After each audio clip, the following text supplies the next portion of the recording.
Nancy Davis is going to be moderating this very exciting time. I just want to say two things about Dr. Carmona, because we do know each other rather well now.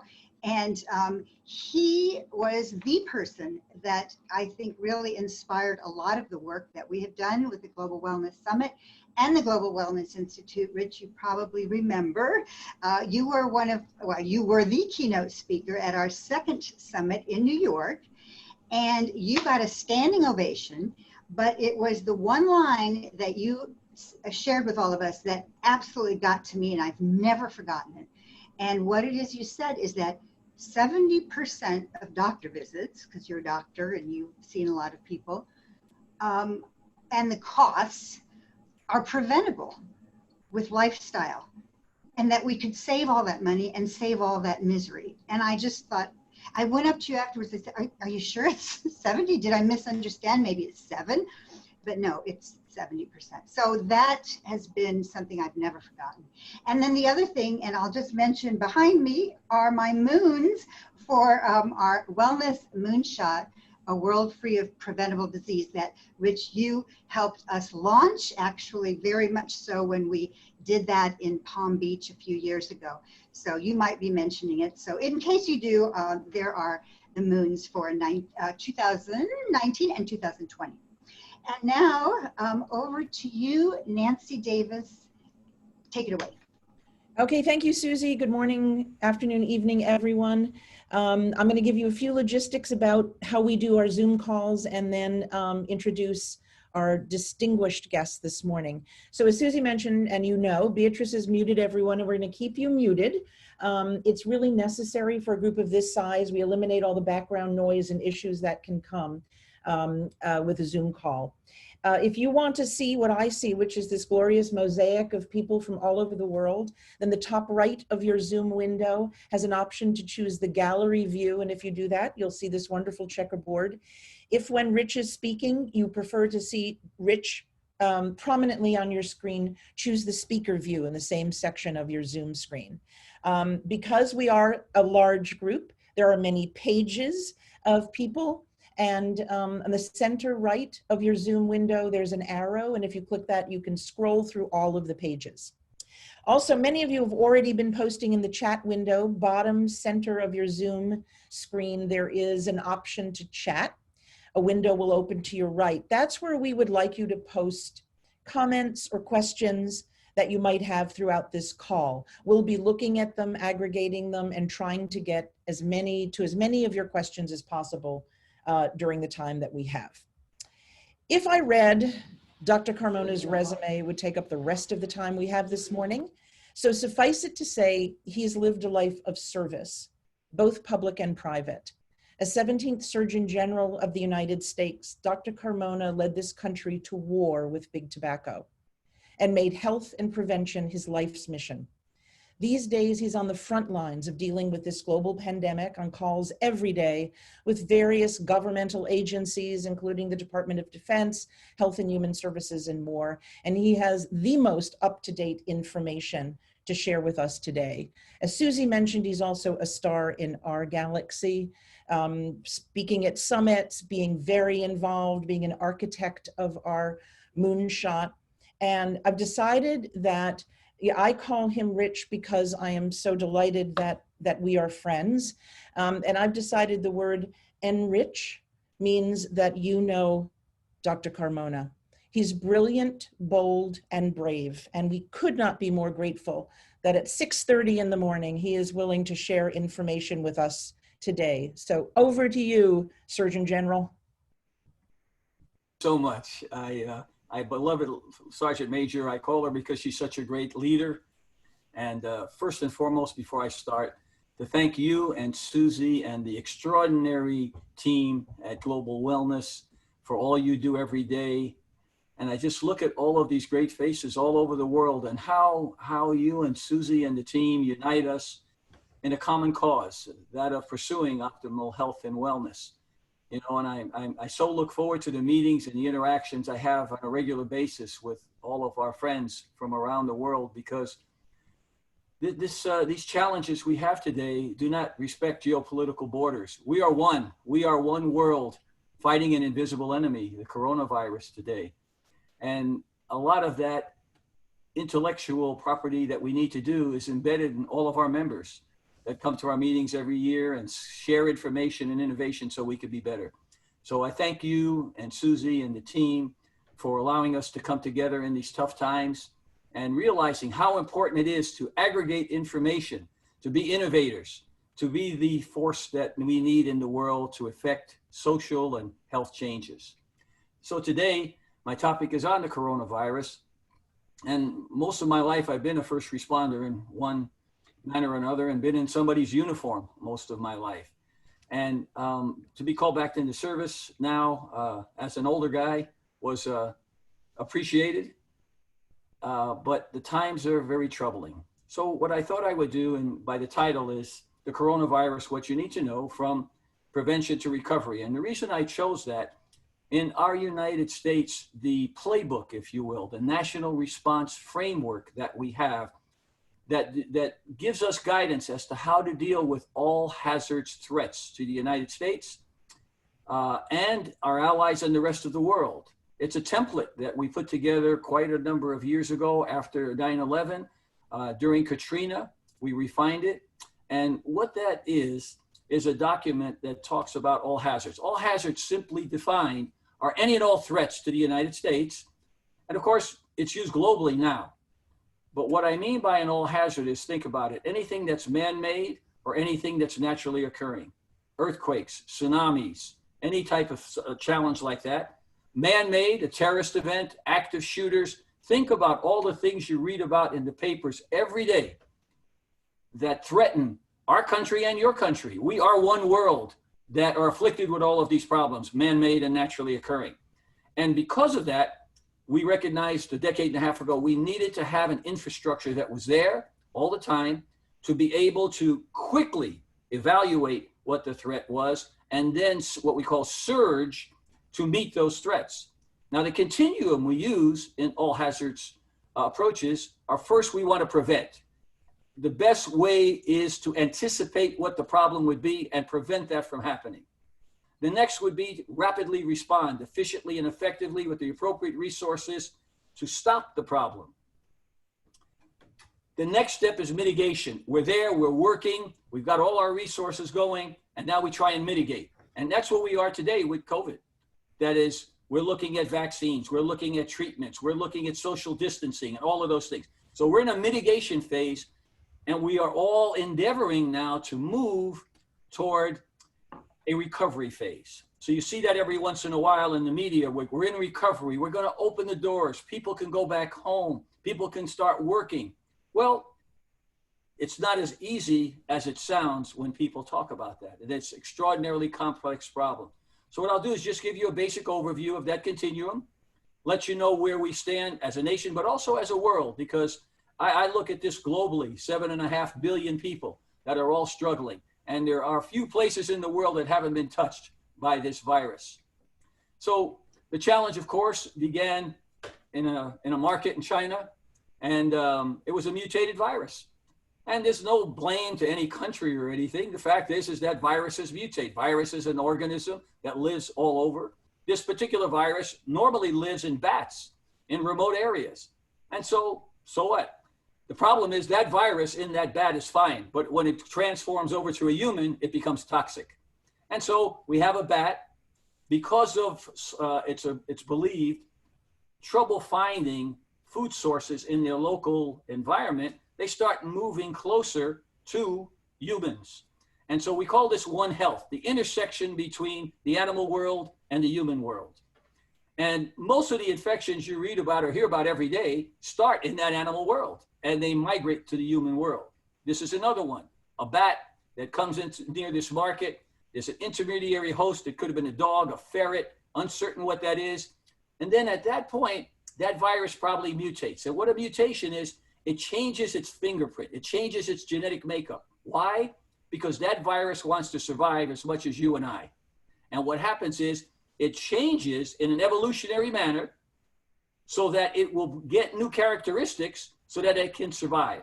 The virus can't live on its own. How the virus lives, it gets in your body and it gets into all your cells from one viral particle gets into a cell and takes over the machinery of that cell in your body and starts using it to manufacture its own needs. So it's taking from you. And then the virus starts to grow and replicate, and it replicates and more. And then you feel sick. Then your immune system tries to respond. Your immune system is that system of cells in your body and organs that will attack infections and try and push them away. But wow, this is novel. So nobody in the world had ever seen this virus. It gets to a human and your immune system goes, what is this? I haven't seen it before. And by the time it starts to step up and try and regulate, it's overwhelmed by this virus. And then unbeknownst to people around, the first person is coughing and sneezing and starts to spread the infection. A number of people in that area are tourists. They get on planes and they go home. And then they go to other countries. And what happens is you have an incubation period of up to about 2 weeks. So that person who gets on the plane from, say, China or Hong Kong or Brazil, it doesn't make a difference where, but they're feeling fine, but they're shedding virus the whole time. And each time they're on that plane, another 100 persons there, 20 persons here, and so on. And all of a sudden, you've got a pandemic that becomes an epidemic. And people, where's this coming from? I've never seen it. And our CDC, our NIH, organizations around the world, the Chinese CDC equivalent, our British counterparts, all of whom myself and our colleagues have been in contact with, start comparing notes. And the beauty of this is that because of the potential mortality and morbidity associated, all of a sudden the political walls start to break down and people start sharing information globally. And because we recognize that it is a global threat. And we recognize that some of the best ideas emanate other places in the world. So we reach out to all of those thought leaders that we know and say, what are you seeing? What's happening? And in a digital world, we can instantaneously get information. And we all of a sudden we start sequencing. We do the DNA of this virus and say, oh my gosh, it is a coronavirus and it looks like previous coronaviruses. What are those? SARS, MERS, and some of the flus are coronaviruses. This is unique because the genetic footprint changed. And now we have an organism that has new characteristics that the world hasn't seen before. So it's essentially, we're learning how to fly the plane in the air. And we've never been in that plane before. And so we're trying to figure out and extrapolate data from coronaviruses that we've worked with in the past, SARS virus, MERS, and typical flu coronavirus, and saying, well, here's how they normally act. And in our 20 or 30 year experience here, how they normally act, we'll extrapolate that data forward and we'll take appropriate actions so that we'll assume that it's going to be like it was before. And as we're learning now, it really isn't. It seems to be more transmissible. It seems to have taken on some characteristics that are unique and that it affects the vascular system, that it affects old and young.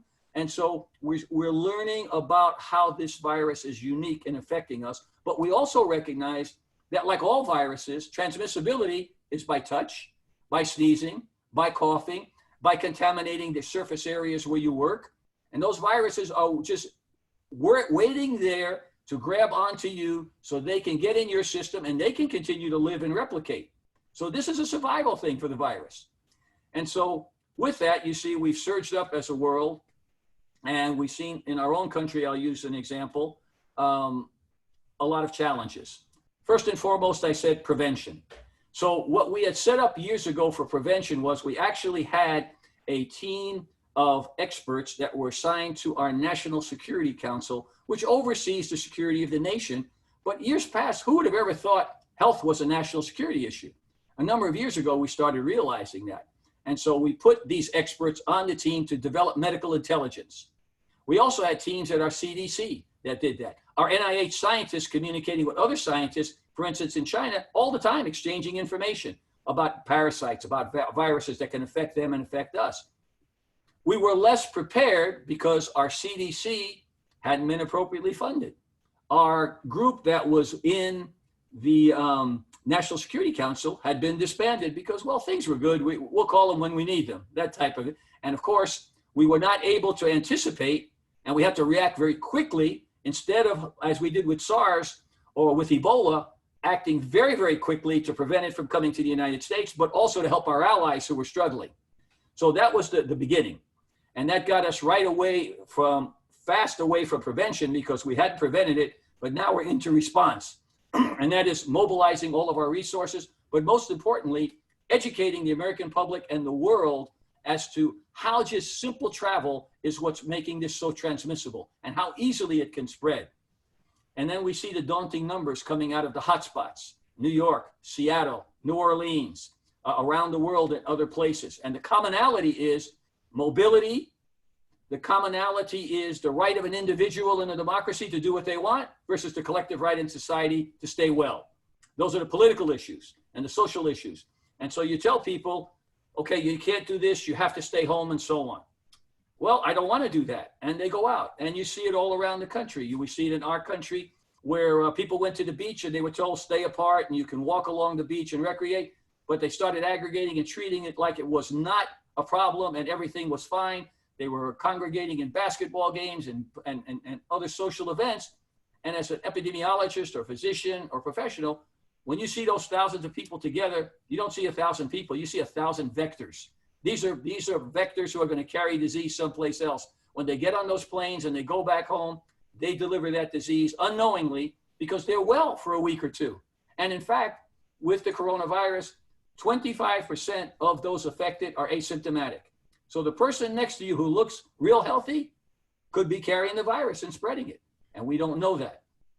So the situation where we are now, you know the numbers in your own countries.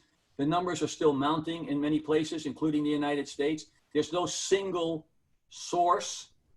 So for instance, people call me, well, what is the United States going to do? What's their plan? The United States plan is not a plan for everyone because, as I've explained, in a pandemic like this, where you have differential impact in different cities and different states, it's not like you have one solution that's going to take care of the whole problem. What's really key is to understand in your community what the disease incidence and prevalence is, how it's being transmitted, having an appropriate, what they call track and trace, that anytime you find somebody with the disease, somebody then starts to look at them and say, well, who did you talk to? Where did you travel? Where did you come from? And you trace all those people. You test those people to see who has it. The testing tells me if they have antibodies. If they have antibodies, we can presume reasonably, not with certainty, but reasonably that they have immunity and they can't get infected again. And then there are those that don't have antibodies that we worry are part of the vulnerable population. So tracking and tracing are important, but most important that for all of us in the world, the message is stay as close to home as possible, stay away from places where you can spread infection, downsize everything you're doing, be fastidious in washing hands, wiping down surfaces, making sure your family, where are they going, who are they contacting, so that we can shrink this pandemic and slow down the curve. When they say flatten the curve, it's peaking in many places. You want to bring it down to the point where the transmissibility is low. And at that point, that's when you start thinking, okay, maybe I can open businesses. Maybe I can start getting back. But now here's the challenge for all of my colleagues there, whether you're in Germany or whether you're in Brazil or no matter. I mean, the beauty of global wellness is we're a global community. And so the beauty of this is, can you still see me there? Okay, there you go. Somebody accidentally shared their screen. Go ahead. Okay. So the beauty is because we are a wonderful global community through global wellness, that, you know, the political borders go away for us. I mean, we're looking at a challenge to all of us.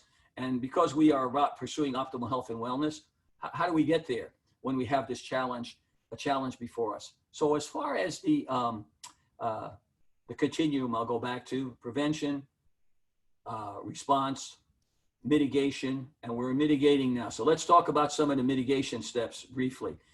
We're looking to do vaccines. Aside from what political people have opined, if you listen to Tony Fauci, who runs the NIH, he'll tell you that vaccines a year away, maybe a year and a half, and they're pulling out all the stops, collaborating with other scientists around the world with best practices. But vaccine takes a while. It's a very complicated process. And the challenge is, by the time if you get that vaccine for COVID-19, we may be dealing with COVID-20 as with another evolving virus. And at the end of this summer, when we hope this will go down, that's the beginning of the next flu season. And it's a challenge for most of us on this side of the world with the new flu season coming in. The other thing is drug treatments. As you've heard again with various politicians opining, take this and take that, and even having politicians talk about maybe we can inject, chemicals and so on. And these are absurdities, you know. The fact of the matter is the politicians, in my opinion, during these times should stand down because we want to listen to the experts who understand. So the fact is there are no drugs. There is no treatment. You've read recently about some antivirals that are used in other diseases and other drugs that are on the market that can be used maybe for this, that are being tested. There's a number of trials going on around the world. At best, we have found there's a couple of antiviral agents that make the disease less painful, less challenging, but no cure, okay, yet. And we don't have a vaccine. So the importance is to understand that the power that we have as people is to stop our daily activities, frequently wash your hands, don't do traveling unless it's absolutely necessary. When you're in close quarters and can't keep that 6-10 feet apart from everybody, wear a mask. If you're sick, stay home. Don't be coughing, sneezing on people. Even if you think it's not coronavirus, if you're sick, stay home. And those things are what is going to be able to curtail the spread of this infection, no matter your discipline, no matter your country.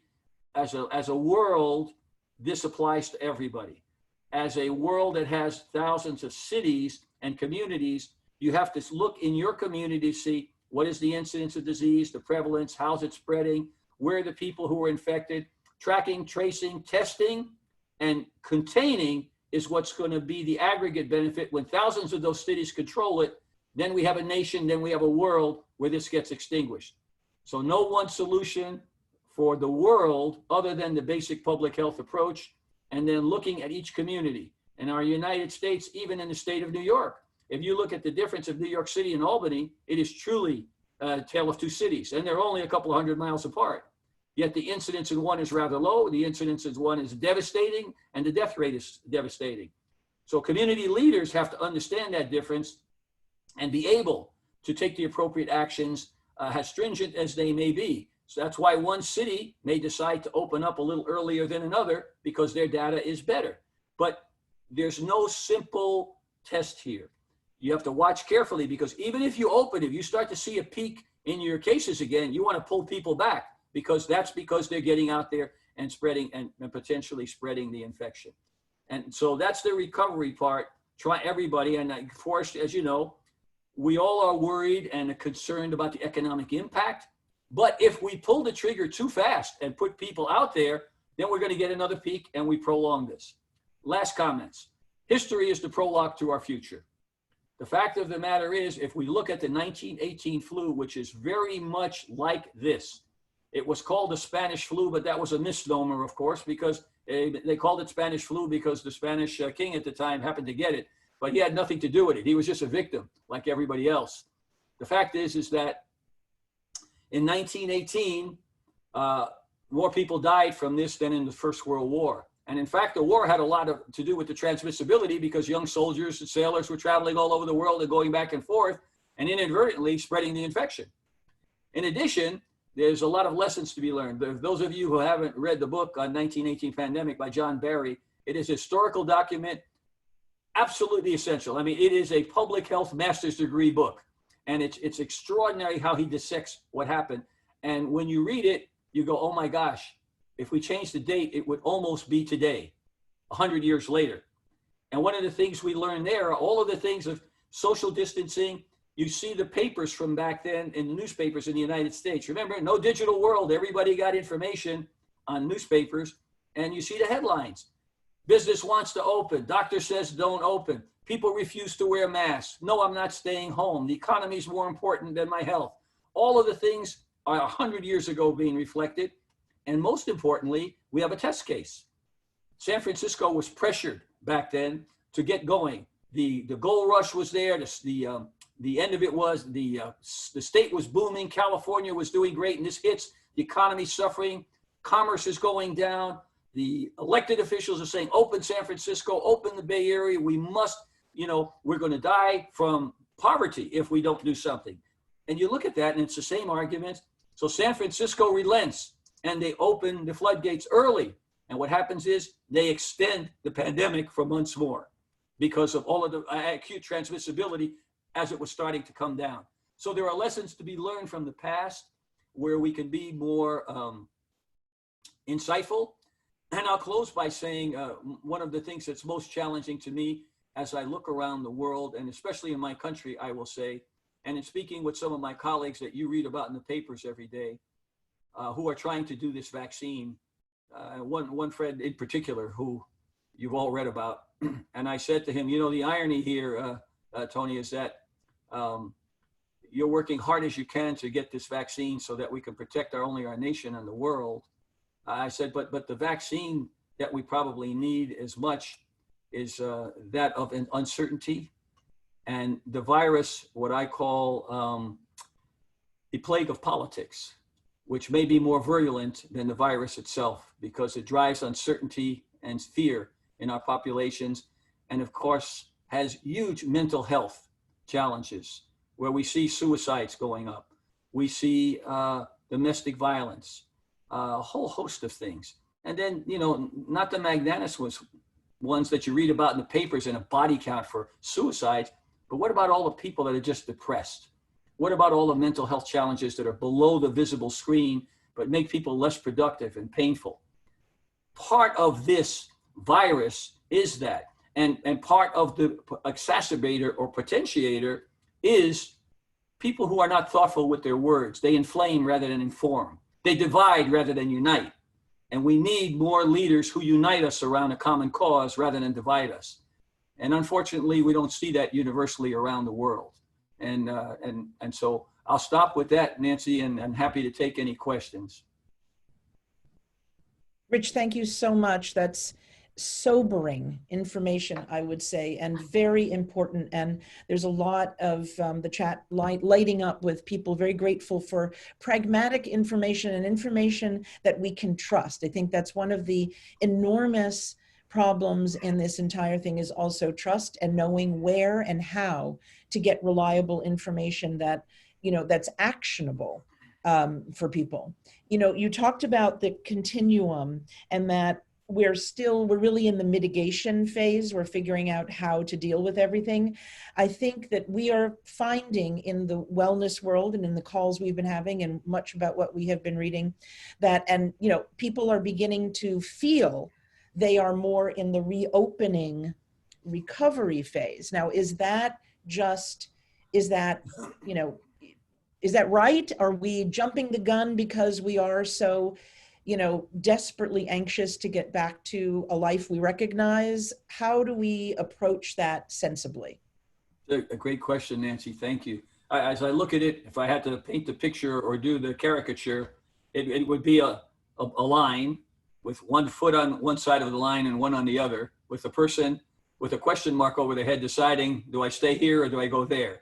And the real question is, what are the metrics that will tell me that it's safe to move forward? And what's happening in a lot of communities, they're ignoring those metrics because we have to do this. You know, the economy's tanking. The problem is, if you're wrong and you push out, we see what happened with San Francisco. You extend the problem even longer. So to answer the question, let me do it in a different way. And then if you want more, I'll bring it to you, Nancy. But one of the challenges is, how do pandemics end? And it's a bigger question than what you even said. Yours is included in it. And there's two pathways. One is a scientific ending. That is, lots of people get sick, lots of people get infected, and we have what they call herd immunity. When you get to 70 or 80% of a population being affected, the virus has no place else to go. So the virus then just becomes dormant. It hangs out in society, but it can't infect anybody because everybody has immunity. But the price of herd immunity is high mortality and high morbidity, because lots of people with a virus like this will succumb to it or suffer, but yet the population will be better. And if you will, it's an evolutionary thing, you know, survival of the fittest. Who will succumb? The elderly, those with chronic diseases who are at higher risk, those who, for instance, are asthmatics who are on special medications, those kind of things. So when you look at the two pathways and you say, are we going to end up on a scientific endpoint or end up on a sociologic endpoint? Most of us are feeling it's going to be sociologic for the following reasons. That eventually people are going to be frustrated. We see it happening already. They can't pay their rent. Their kids can't go to school. Their businesses are closing, especially small businesses. Their whole investment for a life is gone, and there's no way out of this. So they say, you know what? I'm tired of this. I'm going to go back and give it a try. And if I get infected, so be it. But I know if I stay here, this is not life as I defined it. Life for me is this, and I have to be out there to do this. And I'm willing to take the risk because I don't know where this is going to end. The scientific part is everybody shuts down, and we subordinate all those interests until the virus goes away. And that's the competition. Those are the two tracks that we're competing on. And they're different in every city, every community. Look at what the Norway and Sweden are doing, for instance, okay, with herd immunity. Whereas here, people are saying, no, we're not going to do herd immunity. We're going to maybe shelter in place and do it as long as we can. But eventually, the sociologists, anthropologists who look at this think that the sociologic approach is going to drive this in the end, because people can only tolerate so much of the austerity, the lack of food, the lack of jobs, and the uncertainty of an uncertain future. So those are the two things, and probably answers a lot of questions of how it ends. And you see that manifest in our own country now, where you see people just going, I'm not wearing a mask. I'm going to work, and I don't care about that. And if I get sick, that's fine. God will protect me. So many different renditions. But the fact is that they've just tired of shutting down, and the life that they know, which is gone, and the life that they have inherited is unacceptable, and they're willing to take the risk face on with this virus, even though it can be catastrophic. That's the challenge we're having in society now. And the problem we have in our country, I think, is that there's so many divided messages that are partisan in nature that don't help to inform and relieve the disease of uncertainty in our population. And it's something that, my colleagues, and as you know, Nancy and Susie at Global Wellness, we think holistically, all the time. And it's what are all these parts that make a person whole? And the mental health challenges of this are as bad as the infectious disease. And they could even be catastrophically more, depending on how we handle this and how long this lasts. Rich, also, I know that there's, the increase in suicide, the depression, the drug use. There's so much happening on that side of the equation. As a person who has dedicated their life to prevention, can you talk a little bit about the immune system, prevention, the way to, deal with this, who is, who is maybe less at risk because of that? Just, this is an audience that I think well, and prevention is at the core of what we all think about. Yes. And what a great question, Nancy. And it's something that is overlooked in the haste to get a vaccine and, and treatments, is that what can we do naturally, inherently, to enhance our immune systems? First, the immune system are a bunch of cells that are circulating all the time, and they're your surveillance system. They watch. And when something comes into your body that is foreign, it goes, that's not supposed to be here. And it launches a cell over there to say, check that out.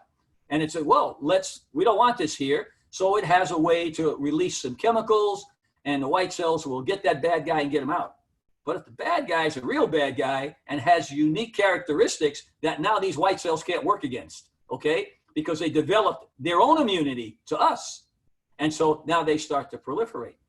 So one of the things that we learned over the years that has been, as you know, Nancy and Susie and many of our colleagues who spend a lot of time in this area, is that there are things we can do to enhance our immune function. You go back to one of the early articles of Norman Cousins in The Anatomy of an Illness many years ago, and a very well-known writer who had a malignant illness and was hospitalized, and he was depressed, and his immune system wasn't working. And it's interesting, it's probably some of the first cases that were anecdotal. It wasn't hard science then, but he said, I feel better when I'm laughing and when my loved ones are around me. And so, again, the social engagement, and unfortunately, a lot of his friends were very famous comedians and funny people from LA area where he was in the hospital, and they would bring him movies and they'd make him laugh. And somebody decided to take a look at the function of the white cells. And so they seemed to be working better when he was happy. So you start to go, look at happiness and immune function. And then you look at diet and immune function. You look at exercise and immune function. You look at meditation as it relates to immune function, and mindfulness, all the things we talk about in global wellness. Every one of those now, when you look at an endpoint through mindfulness, meditation, exercise, good nutrition, spirituality, every one of those has an impact. And what's interesting now, Western medicine has, in the last few decades, finally started to accept that Eastern medicine is pretty important, even though we couldn't explain it in our terms. And now, many of those practices that were often marginalized are being accepted. They're being paid for by insurance companies here in the West because there is value and there's science that's accumulating. Not everything. There's a Center for Complementary and Integrative Medicine at the NIH that we started to actually look at all of these practices to see which ones work and which ones don't. But it would be quite audacious for us as a relatively young country to dismiss 3,000 years of history in Oriental medicine and so on, you know, but rather to say, let's try this, let's do some experiments and see how it works, even if we don't understand it, because somehow we're getting good results from it. So I think that when you look at immunity, there's all of those things. I mean, you can start out with a great immune system, but now you're depressed. You have a mental health illness. You got this, you're depressed because you lost your job. You're not exercising. You're eating poorly because you can't get good food. And so what happens, your immune function is not functioning optimally. Now you're subjected to an infection. You're not going to do as well because your immune system is not functioning well. So that's a great question that we have to focus on as well. And I know with global wellness, it's always a holistic approach. And that's one of the great things that we can draw on the expertise of all of our members all over the world in these areas. And we do every year at our conferences. Thanks for that plug, Rich, and which is in Tel Aviv in November. But, you know, a lot of people are also asking about nature. You know, it seems like the very protocols that we're all supposed to follow are in a way counterindicated to boosting immunity. So we separate from the people that we, you know, socialize with. We stay indoors rather than be outside in nature. You know, we don't get natural vitamin D unless we're lucky enough to be, you know, in the country and be able to walk outside for a little while. How do you balance that? And how, when you are on these calls with people determining, you know, what the way forward is, how do you balance the economic issues against the health and safety issues? Great question. So 2 parts. First, the environment, and then I'll talk about the economic balance. So the environment, as you know, in the last decade and a half, there's been a big push to better understand the built environment and how it impacts health. Some of our colleagues at Delos, for instance, okay? So I'll give them a little plug because they're reaching forward and they are, and I don't work for them. I mean, I've consulted with them, but I've been very impressed that they're putting a lot of time into how do I build this building so it in fact creates an environment that is nurturing and enhances immunity and health and so on. And in many of the private homes that you see, or in the buildings that are going up in industry, what do you see commonly is they bring the outside in. They bring gardens in. They bring trees in. They're relaxing. And when you test people with various metrics as to how they feel when nature is around them, when they're looking at a tree, it's a beautiful day, watching a sunrise, sitting on the beach, that's therapeutic for many people. So music, touch. So all of our senses now, when you look at sound system, you look at touch, you look at, again, many of the people that are members in our global wellness community who are subject matter areas in these narrow areas, and they come to our meetings and they say, hey, have you thought about touch? Have you thought about sound? Have you thought about color? How about how we build this environment? The built environment is extraordinarily important for our health, and more we're seeing that. Moving on now to the nexus of economy and health. It is a struggle, because we know that we must jumpstart all of our economies in our almost 200 countries around the world, because everybody is suffering from that, and we cannot tolerate it for too long, because the mental health impacts, the economic impacts will continue to mount up. So the question is, how can we safely accelerate our recovery and get back to business as usual, but minimize the risk to the population? to your point, those are the questions I'm talking with my colleagues every single day. Right now at the University of Arizona, for instance, I'm working with the president there, trying to decide, can we safely bring back 45,000 students and 15,000 faculty members to a place we call a university campus? And if so, how do we do that?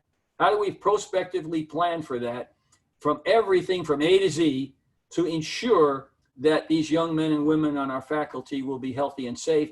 Or do we have to defer for another semester or two and do distance learning until we eradicate this disease? And what we don't know is, will there be a coronavirus 20? Will there be another challenge that comes up? And what it's fostering us to do now is to be able to think forward to enhance our prevention, response capability, mitigation and recovery, and build infrastructure that's resilient to these type of problems, to include redundant systems that if you can't sit in the classroom, we have digital platforms readily available. You'll be home, but you're going to get the same education. And we see it happening now, but we're doing it ad hoc. But now we know it has to be built into our environment, into our corporations, into our educational systems, in our businesses. What is my redundant system so that if plan A doesn't work, I can still deliver my goods, generate my revenue, stay in work, but I'll be doing it in a different way. And people will pay me for my intellectual property. I'll just deliver it in a different way. Okay, so that's the thinking now as we move forward. But being that we're caught in the problem right now and we don't have that ability, that's the struggle we're seeing in transitioning. And so you have the business people saying, we got to get out there, you know, I'm going to take chances. What we are saying is, yes, we have to push as hard as we can. Every community is different. Let's look at, for instance, in the University of Arizona, as I'm talking about, giving you an example. As I speak to them, I said, well, the challenges of other cities in the country are less important than I'd like to know what the incidence and prevalence of disease is in Tucson. I want to see the track and trace data that's here. Then I look at the university and I said, okay, so the incidence and prevalence is pretty low in Tucson. I said, oh, but Mr. President, 15% of your students come from overseas to this university. How do we account for them? And half of your students come from other states, okay? And a lot of them come from New York. So what if you have a couple of hundred kids from New York coming in? How do you treat them the same as kids in Tucson? So you see how complex it becomes in trying to balance those two things. And the university is an educational engine, but it's an economic engine as well for a given community. So being able to line those together and looking through the lens of what is the disease and economic burden and risk I have, how can I mitigate that to a level I'm willing to accept? That's when you go back and do your business. The people coming back into the workforce should be young and healthy, and don't populate your workforce with the older, sicker people to begin with. Rich, you know, that one of the things that keeps coming up, and you know our network well, and a good part of them are in the hospitality and spa arena. They work with people in very close proximity with touch. What do you recommend when those businesses start to reopen? Is it medical grade hygiene? Are there different protocols? What do you see for that sector of the industry? Because it's a tremendous concern, and people are starting to reopen. And frankly, they're starting to find people are coming in droves. So managing that, what do you recommend? Absolutely, absolutely. Look, our Canyon Ranch, our colleagues at Miraval down the road, Mia's working on this, with her folks through Hyatt. So, I mean, it's affecting all of us. But the commonality is that, yes, we're all going to open, but we're going to open when we can safely, based on the numbers, the metrics I told you about in a given community. Then we have to look at, are we going to open the doors and bring everybody in? No, it'll be incremental. We'll start with a few lectures. We'll start with a few exercise classes. We'll continue to do digital stuff. But we'll start to bring the people back into the bricks and mortar. But how do you bring them in? Everybody coming to the gate gets a temperature check, okay? You cannot come in. There's a questionnaire that we'll use that asks, have you traveled overseas recently? Has anybody in your family had COVID-19? Have you been sick in the last, couple of weeks? All of that. So if all of those answers are okay, you can come on the property. That includes the workforce as well as the guests that are going to come on the property. Once on property, signage all over the place, sanitation multiple times a day with antiseptics, machines being wiped down all the time between people using them for exercise. Where possible, adjusting HVAC system with HEPA filters to filter out germs in the air. There's a long list of things that are applicable to unique environments that you mitigate the risk as much as possible, because people are telling you, I want to go back and do these things again. And we'll tell them, you can, we're going to mitigate the risk as much as we can, but we can't guarantee you're not going to get sick, because you may get sick someplace else. For instance, somebody coming into any of our properties around the world, you can do all the checklists and they're feeling fine, but they have the virus in them. You don't know. So they can be carrying. They can get sick a week later because of the incubation period. So those are challenges. And there are new tests being developed to try and be able to identify those particular people that have the virus, but yet are asymptomatic or haven't manifested signs yet. So there'll be a little bit of risk, but there are things that all of our colleagues can do to mitigate that risk in whatever their business is, and especially high touch as we are in the spa and health and hospitality industry.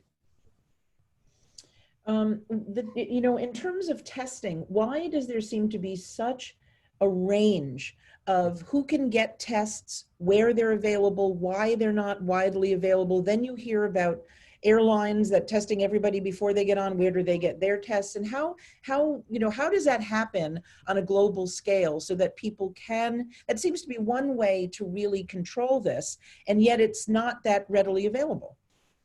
Well, Susie, it's a very complex issue. I try and summarize, Nancy, try and summarize it very carefully, quickly. In our country, there are a couple of hundred, literally around 200 tests out there. And what happened is, normally, before you can go to market with a test, you have to have it approved by the FDA. There's regulators to look at it to make sure it's efficacious and it's safe, and that it does no harm. Well, in emergencies, people just start making things in different places, and they put the tests out there, and they claim their test is better than the other guys. But when you actually look at the amount of tests that are on the market today in the United States that have been certified, that we know what the false positive, false negative rate is, it's very small. So the data we're collecting is questionable at best. People just jump to testing. Innovators and purveyors who want to start businesses started selling tests. FDA for my colleagues on board, that's our Food and Drug Administration, which has the regulatory authority for the United States. They then sent out a letter last week saying this will have to stop or desist unless you have data to show and prove that your test is working, and you have 10 days to provide it to the FDA. So it's out of control. That is two tests. There's a serology test, which is the antibody test, and then what they call a PCR, which tests for the viral particles, the DNA, RNA, and the problem with that is most people are using them incorrectly. They're using them as a true barometer of disease or no disease, and it's not meant to be used that way. A professional has to evaluate what it means to have antibodies, what it means to have a viral fragment versus a virus in your blood. So if used correctly, they can help. But the widespread indiscriminate use of tests that are not validated doesn't help. And that's where we are now in our country. Thank you, Rich. Susie, did you want to ask something? And I'll come back with another question after. Yes, Rich, thank you for all of this. I have a question, maybe you haven't been asked before, but is there any research data or just maybe your intuition that people who've been smoking might be more susceptible to the coronavirus? You know, it's actually, Susie, it's a great question because it's come up in the literature recently. We know that smokers in general, the longer you smoke, the more susceptible you are to a whole host of diseases, including cancers, where it's believed to, so it's an epigenetic input that causes that. That means bad stuff that you're smoking affects your genes in a way that it causes a cancer.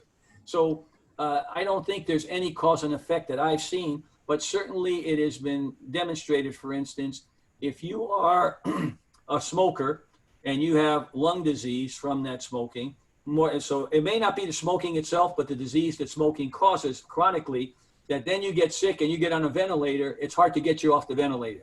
You have more chance of having a pneumonia. You have more chance of dying. So smoking causes or exacerbates every disease. It's the worst thing you can do, obviously, as you know. And so the actual statistics I haven't seen, but I think if we extrapolate what we know about the risk of any smoker that needs to have an operation, that has any other medical problems, it makes those problems worse. Thank you. And just a question about our wellness arena. We kind of feel like this is a time that we reset the world for wellness. what could the collective message be that we could help, whether it's immunity or resilience, or what do you think that we could all collectively trumpet that might really help get this message across, that keeping ourselves healthy, being proactive, working on prevention would be a valuable thing to do, whether it's coronavirus time or something later? Well, Susie, I would say that the answer is right behind you, hanging from that ceiling. That what we said a couple of years ago, a world free of preventable disease. And if you look at each one of those calendar months, they herald something: diet, and exercise, nutrition, mental health, all of the elements of optimizing health and wellness, and getting rid of all the preventable disease. Right now, it's a disease we're fighting. It is a virus. So how do we do that? Staying optimally healthy. Those who are healthy will do better if they get this disease. The fact is, most people do okay. It's just that for some people, it can be deadly, and some people you can get very, very sick. But if we had a world free of preventable disease, where hypothetically there was no obesity, no people smoking, people moving every day, people eating at farm to table, meditating, practicing mindfulness techniques, we'd be a whole lot better off right now, because there'd be less risk to society. Hence, global wellness is needed now more than ever, especially during a crisis, for all the reasons I mentioned. Okay, Rich, I'm going to, in the last few minutes, I'm going to try to get a little personal. And I do want to just mention that Rich has to be absolutely done at the half hour. Otherwise, I'll be incredibly in trouble with the person who Actually, runs the schedule. I have a global pandemic meeting right, there you go. Right at the end of this. Okay, so we will be sure to get you out on time. You are a person who in your life travel, I don't know, maybe 300 days a year, it's possible, close to something like that. You speak all over the world. I want to know how your life, what you do in your life, how your life has changed, how you manage it, and what you do personally to maintain your well-being. And do you go out? Do you wear a mask when you go out? Are you gloved every time you open the door? What is your protocol, and what's your life like these days? My life is not one I'd recommend to anybody, first of all.